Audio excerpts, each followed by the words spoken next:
And why marble? Because it's noble. We, knowing our mortality, want to connect with something that's beyond us, that's bigger than us. And marble does that. +400 million years ago, when the Earth was a simple Pangaea, that large continent, an equatorial part of the globe, those hot tropical climates where you had very shallow water, 5 feet to maybe 40 feet, it was filled with calcareous life, trilobites, little shells, coral that waved. So all of that is pure calcium. And as those calcium deposits died and compressed one on top of the other, they slowly formed these beds of marble as the continent started drifting. In the case of Italian marble, which is the best in the world, the African plate collided with the European plate and it pushed up, which we call the Alps. The reason this is the best marble is because it has extremely tight crystals, very, very fine, and the compression and heat was just perfect. No other marble is like Italian marble, not Greek marble, not Vermont marble, not Georgia marble. I'm working with time beyond what we can comprehend, 400+ million years. My sculptures tend to be fluid as water from which it came, and also speaking to the crystalline nature of this was life, just like us. Before we crawled out of the primordial soup, this was forming. There was nothing on land but volcanic mush. And this is life before us. And I'm bringing it forward in my way. One of the characteristics of every sculpture that I create is really imbalance. One of the other qualities that I love is making the forms in the fabric. It's sort of a Michelangelo-esque fabric for me, so thin that light penetrates. And you can see when there's sun behind it, it's bright as you can imagine. This piece is called Ticale, and my titles never have a specific meaning or narrative. I title my work to be a poetic entry into the experience.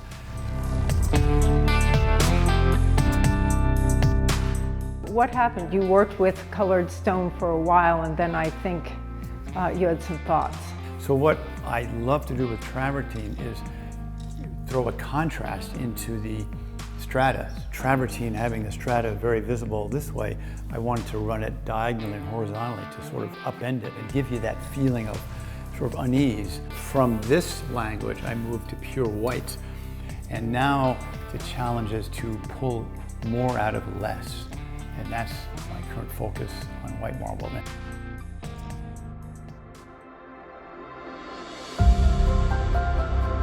When I'm selecting the stone, if it has a larger surface area, I want a certain amount of veins. So I look for a stone that has as many brown or gray veins. I move from strong vertical oriented to horizontally oriented. In fact, this piece was inspired by the Hokusai famous wave with Mount Fuji in the background. I lighten it up to give it the fluidity of water. The surface of all of my sculpture is a high satin, not a polish, but rather a soft, sensual, attracting tone like flesh, which bends the light. It doesn't reflect the light. I start with wire and screen, and I build up the model in my modeling studio. And when it's finally there, when it's arrived, I then cast it in bronze to preserve it. Then it has its own life in stone. The process is complicated and long. So I have a team of assistants I've worked with for my entire career in Italy, Carrara and Pietrasanta. And once I bring the model, then we find the stone, the size we want, and with calipers and compasses, by transferring those points to the model, we carve the sculpture. The inspiration part is such a small part of creating. It takes 10 times the amount of time to make a sculpture. My iconic sculpture at the Donald M. Kendall Sculpture Gardens at PepsiCo. This was the actual model in 1985 that I presented to Mr. Kendall when I was approached to make a monumental sculpture. One block of stone here, and we made it 10 times the size at 25 feet carved from believe it or not, a 600-ton block of marble. But it took us 2 years to create the sculpture. The process with bronze is completely different.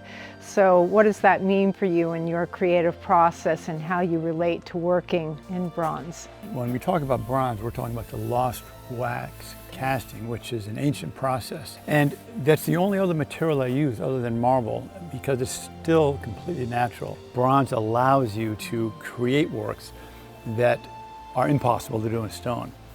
Once it goes outside, if you leave it unattended, like all the great ancient bronzes, it's every day in a microscopic way, it's changing, which is why we call it the living material. So that's very exciting.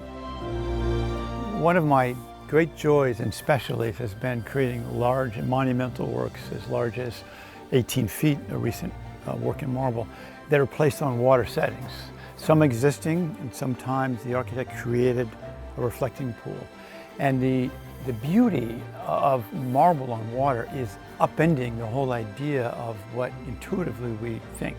We think of stone as heavy and weighty, should be underwater. And here you have the marble piece floating on water. The timelessness of water combined with the timelessness of stone just sets a sublime atmosphere.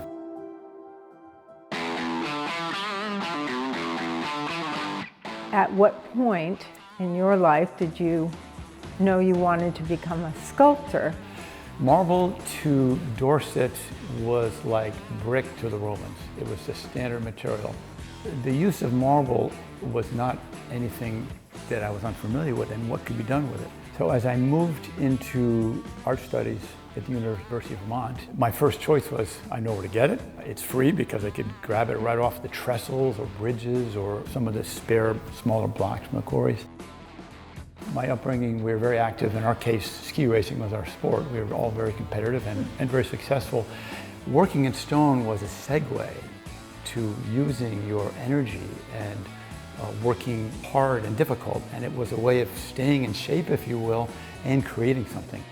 The tools and techniques I learned actually are Italian. So in Vermont, the center of the industry, imported throughout the early 1800s until really the late 1960s, Italian artisans from Pietrasanta and from Carrara. And in Barry, Vermont, not far from us, they imported Scottish stoneworkers to work the quarries. Bought some tools from them, so all the tools were Italian made, the best tools. So I was able to start working with the best equipment available right here in Vermont before going to Italy later on. You've had an extraordinary career, really quite singular. You've accomplished many large-scale commission works that are all throughout the world. Is it the enduring quality that these amazing sculptures are going to live beyond in these very public places? What's been rewarding to you? Long ago, I learned that if you're going to continue to work in stone, you have to work with its humility, with what stone has, which is slow, steady. The turtle wins the race, not the hare. My job actually ends when I finally created a model in my studio. I know it's complete, I know it's ready to give birth, and that's when it finds itself. But in the end, it's about meeting the expectations of the sculpture, not the artist. It definitely comes from my background, raised by parents who were strict Yankees, work hard, play hard. You only have 5 minutes of fame, and I think it was Andy Warhol said that, and you go on to your work, but that's where the love comes from. And I think the sculptures embody that, particularly in stone, because you can see the patience and love that went into creating it. From the get-go, as a young artist, I realized right away you need to be sure you understand how to collaborate. You have to work with people that are as good or better at what you want to do than you are. So I think one of my small talents, you might say, was being able to understand that early on and create a team, a group of associates and colleagues that are able to navigate all those parts. From my director of 20 years, Abby Meeker, who has a finger on the entire world, makes all these commissions happen, to the basic polisher in my student in Italy, who does nothing but abrasives, to the stone cutter whose job all day is to wield a 7-inch diamond blade. Without a team, you wouldn't be able to do it, and that's really what I want to make sure we attribute. Thanks for asking.